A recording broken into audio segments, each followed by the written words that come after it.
হচ্ছে এক্সেলেন্ট। এই জায়গা থেকে আসলে নতুন নতুন যারা ক্রিয়েটর হয়, আমি এটা আসলে ইচ্ছা করে জোর করে আবার কানেক্ট করানোর চেষ্টা করতেছি যে নতুন নতুন অনেক ক্রিয়েটর হইতে পারে, তারা আসলে কি কোনো ইম্প্যাক্ট ফেলতে চাচ্ছি নাকি ফেমাস হব শুধু, আচ্ছা কি যে হবে।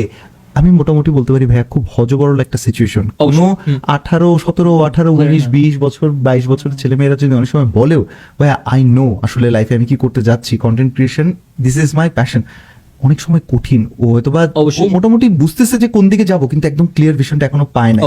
নাফিস তুই তো even content creation boot camp তোরা চালাস, এই জায়গা থেকে ভাই তোরা ভিশন সম্বন্ধে কি দেখতেছিস? কে কি কারণে আসে তোদের কাছে যে bro I want to be next big YouTuber or content creator?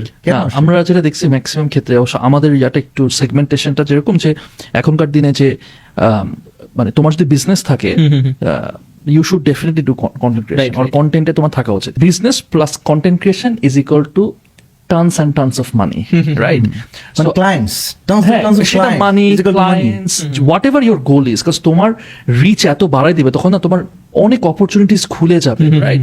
যেমন আমার কাছে সবচেয়ে বড় সাকসেস স্টোরি আমার কাছে লাগছে আইমান সাদিক, রাইট? যে আইমান সাদিক কে স্টোরিটা আমার কাছে সবচেয়ে বেশি বেস্ট লাগছে যে ও তো কন্টেন্ট ক্রিয়েটরই, ও তো কন্টেন্ট ক্রিয়েশনই তো শুরু করছে, ও তো ইউটিউবে ভিডিও বানায়, ফেসবুকে ভিডিও বানায়, সুন্দর একটা নিয়ে শুরু করছে। তারপর আস্তে আস্তে সে একটা বিজনেস তৈরি করছে, বিজনেস অনেক স্কেল আপ করতেছে এবং খুব ভালো কাজ করতেছে, রাইট? আমার কাছে মনে হয় যে কি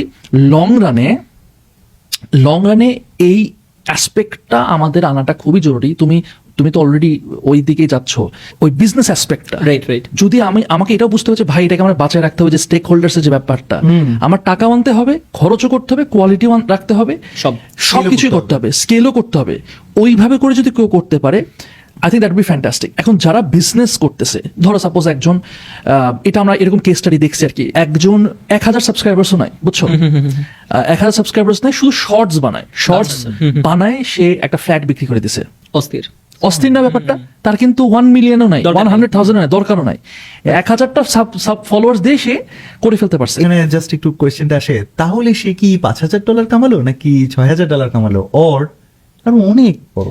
এখন এরকমও আছে যে কিছু টিকটকার আছে, একটা আমার খুব ফেভারিট একটা কন্টেন্ট ক্রিয়েটর আছে বাইরের দেশের, জেড বিজনেস, আমি জানি না চিনো কিনা, জিনিস কিনা, আমার খুবই ফেভারিট। এই লোকটা টিকটকে জেট নিয়ে কন্টেন্ট বানায়, রাইট? অনেকে হয়তো বা চিনে, মানে আমার ফিডে তো খুবই আসে যেহেতু আমি এটা দেখি। বেসিক্যালি উনি অনেক বছর ধরে জেটের ব্যবসা করে, ওটার নাম হচ্ছে জেট বিজনেস, রাইট? ওনাকে একটা জিজ্ঞেস করা হয়েছিল যে তুমি যে টিকটকে ভিডিও বানাইতেছো, এই যে জেট টেট এই যে বানাইতেছো, কেন করতেছো? এই টিকটকে এখানে ইউটিউবে এগুলোতে তো তোমার বিক্রি হবে না। বলছে ইউড বি সারপ্রাইজ, আমি টিকটকের ভিডিওতে জেট এর ভিডিও বানাই, আমি বিক্রি করে দিয়েছি জেট। এখন তুই ওখানে প্রফিট কত বসাবি? এটাই একটা জেট প্লেন, এরোপ্লেন কত বসাবি?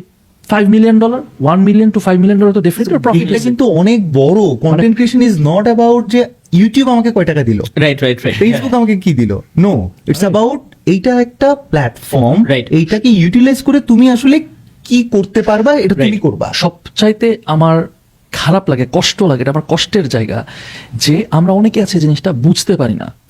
যেমন আমরা কিন্তু অনেক মিডিয়াম বা ভেহিকেল, আমি যদি বলি মার্কেটিং ভেহিকেল, অনেক জায়গায় কিন্তু আমরা টাকা ঢালতেছি, এটা বিলবোর্ড অ্যাড, এটা প্রত্যেকটারই মেরিট আছে। কিন্তু এই জায়গাটা কন্টেন্ট ক্রিয়েশনটা খুবই আন্ডাররেটেড একটা টুল। আমি যে কেন বানাবো, দরকার তো নাই। সো এই যে দরকার তো নাই, এইটা হয় দেন কেউ একজন দেখাই দেয়, ধরো সাজ্জাদ এসে দেখাই দিল, সে বানাই ফেললো, এন্ড দেন সবাই হা হয়ে তাকায় থাকলো, দেন সবাই ওকে কপি করা শুরু করবে। Example honey nuts, he was the first person to do it, right? তার আগে হয়তো না থাক করবো না, দরকার কি করার, সে করছে। এখন সবাই অনেকেই দেখতেছে honey nuts, everyone is selling honey nuts, right? তো ওইটাই ব্যাপারটা যে ফর্মুলাটা তো খুবই সিম্পল ভাই। যেটা আমরা সবাই মোটামুটি এখন এগ্রি করি যে ভাই হোয়াট এভার ইজ ওয়ার্কিং, ওয়েস্টে যা ওয়ার্ক করতেছে এখানে শুরু করে দাও ভাই, চোখ বন্ধ করে শুরু করে দাও, it will work. For example আমি যদি বলি বাংলাদেশে আর্টিফিশিয়াল ইন্টেলিজেন্স উঠতেছে, বাট এখনো সেই লেভেলের হাইপ না যে সবাই আর্টিফিশিয়াল ইন্টেলিজেন্স এখন একদম ইকুইপড। বাইরের দেশেও এটা খুবই আর্লি স্টেজে, সবাই শিখতেছে, জানতেছে। তার মানে কি তুমি বুঝতেছো যে ডিরেকশনটাই দিকে যাচ্ছে, তাহলে what should you do? Start working on that. অবশ্যই যে যেভাবে ইউজ করতে পারে, আমার কাছে মনে হয় যে ওই আমাদের ওই প্রথম কনভারসেশনে ওই শর্ট রান লং রানের গেম, ঠিক আছে, আমার কাছে মানে ওইখানেই আবার আমরা কনক্লুড করতেছি। আপনি যদি শর্ট রানে ভাবেন তাহলে আপনি ক্রিয়েটর হিসেবে এটাই ভাববেন যে ভাই আমার কিছু দিনের ফেম আছে, আর ফেম আর হায়ার যে কোনো সময় চলে যেতে পারে, সো আমি যতটুকু পারি এইটাকে মিল্ক আউট করি। আবার আপনি লং রানে ভাবতে পারেন যে না, আমি মানুষজনকে ভ্যালিউ দিব, আমি মানুষজনের কাছ থেকে তাহলে মানুষজন আমি কিছু সেল করতে পারবো। আমরা যেহেতু মানুষজনকে ভ্যালিউ দেই, আমি একটা পার্টিকুলার ইনসিডেন্ট বলি, আমরা একটা ক্লোদিং ব্র্যান্ডকে ইন্ডোর্স করছিলাম, আমি যে টি শার্টটা পরে হচ্ছে ওই ভিডিওটা বানাইছিলাম, ওদের 5টা স্টোরে হচ্ছে ওটা স্টক আউট হয়ে গেছিল এরপরে। এটার কারণ হচ্ছে আমরা ওইটুকু ভ্যালিউ দিতে পারছি মানুষজনকে, রাইট, যে মানুষজনকে ওটা দেখাইছি, মানুষজনকে ওইটা প্রপারলি ব্র্যান্ডিং করছি ওই জিনিসটা, মানুষজন আমাদের ওইটার আউটপুট দিছে। সো কে কত আসলে ব্র্যান্ডিং মানে কত ইন্ডোর্সমেন্ট করে, মানে আপনিও ইন্ডোর্সমেন্ট করতে পারেন একটা, আমিও করতে পারি, বাট ROI কিন্তু দুজনের কমপ্লিটলি ডিফারেন্ট আসতে পারে। আপনার ভিডিওতে ভিউ বেশি, আমার ভিডিওতে ভিউ নাই, তারপরে ROI ডিফারেন্ট। সো আমার কাছে মানে এটা আমাদের আলোচনা আজকে খুবই চমৎকার একটা পয়েন্ট আসছে, এটা যে আপনার 1000 মানে বড় ক্রিয়েটার হইতে বা টাকা কামাইতে আসলে ফলোয়ার দরকার নাই। না। আপনার যদি ওই যে আবার ওইটা আপনার পডকাস্টের যে আপনার যদি 50,000 মানুষ রিকারিং অডিয়েন্স থাকে, এন্ড 50,000 ভিতরে 500 যদি আপনার জন্য জান দিতে পারে, তাইলে আপনার জন্য যথেষ্ট, যে আপনি ডাক দিলে আসবে। যেরকম আমরা we are so blessed from neon on, যে আমরা যখন কোনো একটা শহরে যাই, জাস্ট একটা স্টেটাস দেই যে ভাই আমি 4টার সময় নাফিস ভাই নিজে দেখি রাজশাহীতে, তো আমার কাছে মনে হয় মানুষজনের ভিড় হয়ে যায়। সো এটা আসলে একদিক দিয়ে আমরা এটা টেস্টও করি যে কতজন মানুষ আসলেই আমরা কনভার্ট করতে পারি, কত মানুষজনকে, রাইট। সো এটা একটা হিউম্যাঙ্গাস। রাজশাহীতে তো ও রাজশাহীতে আসছিল, আবারও রাজশাহীতে আসলে খুব খুশি হবো। ইনশাআল্লাহ। রাজশাহীতে আসছিল, মার্চে আসছিল এই বছরের, তো কি হয়েছিল, ও মিট আপের জন্য ডাকছে, ওটা আমারও মিট আপ হয়ে গেছে। দেখে গেছে যে কিছু কিছু মানুষ আমারও ওখানে চিনা, যে বাহ কি সুন্দর একটা আনঅফিশিয়াল মিট আপ হয়ে গেছে। না, ইট ওয়াজ ফান, ইট ওয়াজ ফান। আপনারা যারা জানেন না, নাফিস ভাই কিন্তু রাজশাহীতে হিউজ, না, রাজশাহীতে কয়েকশো কোটি টাকার মালিক ভাই।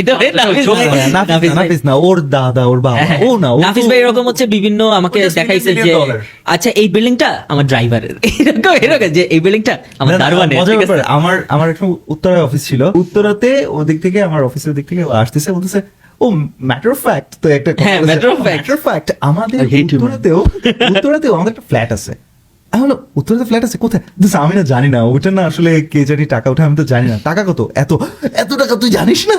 আমাদের ভিতরে আসলে সবচেয়ে বড় পাবলিক সার্ভেন্ট নাফিস ভাই, তো এত টাকা থাকার পরেও যে কন্টেন্ট ক্রিয়েশন করে যাইতেছে, যার কোনো টাকার দরকারই নাই, ঠিক আছে, তারপরে টাকা পয়সা দিয়ে কথা বলছে দেশের জন্য। এই তুমি কত টাকা স্পন্সরশিপ নাও? মানে একটা স্পন্সরশিপ থেকে কত টাকা নেই, Yeah. এটা কি একদম অ্যামাউন্ট বলে দিলে তো পরে কারো কাছে বেশি চাইতে পারবো না, বেশি চাইতে পারবো না, কমেও চাইতে পারবো আচ্ছা না। Fine fine fine fine, you know what, forget it. কত টাকা আমরা চার্জ করতে পারি? আমার কাছে মনে হয় ভিউ আর এঙ্গেজমেন্ট অনেক ডিফারেন্ট জিনিস। হ্যাঁ, আপনার please. ভিডিওতে দেখেন ফেসবুক কিছু কিছু কন্টেন্ট পুশ করে, আমরা যেটা মাঝে মাঝে বলি, আমি নাফিস ভাই সাজাদ ভাই আমরা ডিসকাস করি যে ইউটিউবে কন্টেন্ট পুশ করছে।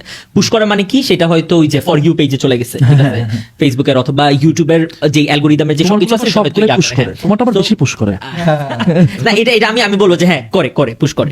সো আমার কাছে মনে হয় যে এঙ্গেজমেন্ট আর ভিউর ভিতরে অনেক ডিফারেন্স আছে। কিভাবে আমার এরকম ভিডিও আছে যে জায়গায় 2 লাখ রিয়াকশন কিন্তু সেই জায়গায় 1.5 মিলিয়ন ভিউজ হয়েছে, আবার এরকম ভিডিও আছে যে 90,000 রিয়াকশন কিন্তু এটাতে 2 মিলিয়ন ভিউজ হয়েছে, আচ্ছা, এরকম।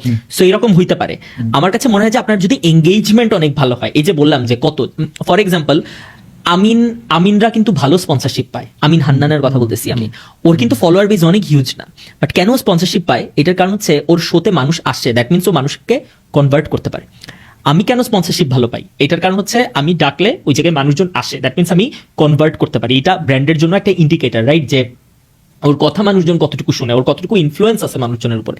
যার এঙ্গেজমেন্ট ভালো, যার ইনফ্লুয়েন্স ভালো, এবং যদি তার একটা সার্টেন অ্যামাউন্টের ফ্যান মানে ফলোয়ার বেস থাকে, ফ্যান বলতে আমার খুবই প্যারা লাগে এই ওয়ার্ডটা, ফ্যান আবার কি, ঠিক আছে, ফলোয়ার বেস যদি তার থাকে, অডিয়েন্স যদি থাকে, কত টাকা চার্জ করতে পারে এটা বলে দিব একদম। আমার কাছে মনে হয় 1 লাখ 1.5 লাখ টাকা মানুষ চার্জ করতে পারে। ফলোয়ার্স থাকে মিলিয়ন মনে হয় থাকতে হবে, মানে মিলিয়নের কাছাকাছি থাকতে হবে সবগুলো মিলায়, তাইলে হয়তো আপনি লাখ 1.5 লাখ, হ্যাঁ ইউটিউব Facebook ফেসবুক মিলায়, তাহলে লাখ 1.5 লাখ হয়তো করতে পারবেন আপনি। এভারেজ ভিউ, মানে এভারেজ ভিউ কি দেখা উচিত সেক্ষেত্রে? এভারেজ ভিউ আসলে এভাবে মানে একটা পার্টিকুলার অ্যামাউন্ট তো বলা মুশকিল, বাট আপনি ধরেন 10 মিনিটের একটা ভিডিওতে যখন আপনি 30 সেকেন্ড ইন্ডোর্স করছেন, তখন আমার কাছে মনে হয় না ভিউতে অনেকটা ইম্প্যাক্ট রাখে। বাট আপনি যদি 1 মিনিটের একটা ভিডিওতে 30 সেকেন্ড ইন্ডোর্স করেন, তখন ভিউতে একটা ইম্প্যাক্ট Oh, yeah, রাখে। yeah, yeah, yeah. So dedicated, যে আমরা কন্টেন্ট ক্রিয়েটররা যেটা বলি যে ইন্টিগ্রেশন নাকি ডেডিকেটেড, ওইটার উপর ডিপেন্ড করে। ডেডিকেটেড ভিডিওতে আপনি বেশি টাকা চাবেন, কারণ আপনার ওই যে আপনার ব্র্যান্ডিংও তো এই জায়গায় আপনি রিস্ক করতেছেন, কারণ মানুষজন বলবে sell out and what not.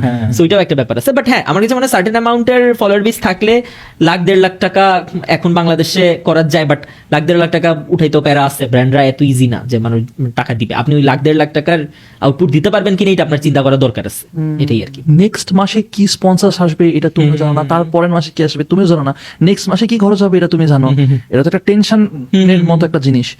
এই জায়গাটা তুমি কিভাবে দেখো এবং এই জিনিসটা তোমার ভয় লাগে না? ভয় লাগে। আমি ইভেন করি যে আপনারা ভাইবেন না যে আমি টু সেন্স পডকাস্ট দেখি না, এই জন্য আমি একটা টু সেন্স পডকাস্টের রেফারেন্সটা নিই। আমাদের আরেক বড় ভাই খালিদ ফারহান এই সিটে বসে বলছিল যে আমাদের কিছু কিছু ক্রিয়েটার আছে যারা এই লুপে পড়ে গেছে যে তারা এখন টাকা বেশি খরচ করা লাগে। ট্রাই টু আন্ডারস্ট্যান্ড যে দুনিয়ার যত বড় ক্রিয়েটার আছে সবাই এই লুপে পড়ছে। মিস্টার বিস্ট যখন স্কুইড গেমের ভিডিওটা বানাইছে 2 মাস পর্যন্ত এরপরে সে ভিডিও বানাইতে পারে না, কেননা তার কাছে মনে হচ্ছিল এর চেয়ে বড় আমি কি বানাবো। ক্যারিমিনাটিকে যখন রিসেন্টলি জিজ্ঞেস করা হয়েছে যে আপনি কত টাকা কামান, ক্যারিমিনাটি বলছে যে ভাই ভিডিও বানানোর জন্য যত টাকা লাগে অত টাকা আমি কামাই, মানে এর চেয়ে বেশি আমার কাছে টাকা নেই, মানে অনেক গাড়ি বাড়ি কিচ্ছু নাই আমার কাছে। ভুবান বামরে এরকম বলছিল যে আপনাকে মান্থলি 70-80 লাখ টাকা কামান, তো বলছে যে আমি মান্থলি 70-80 লাখ টাকা কামাইলে আমার 12টা ক্যারেক্টার ভ্যাকেশনে চলে যেত জ্ঞান বাড়ানোর। সো যত বড় ক্রিয়েটার আছে, আমি বলতেছি না মানে অন্য কেউ ছোট ক্রিয়েটার আর সামথিং, আমার কাছে মনে হয় যে ভিশন যদি আপনার বড় থাকে কন্টেন্ট ক্রিয়েশনে, তখন আপনি খুবই মিনিমাম মার্জিনে কাজ করতে থাকবেন। আমার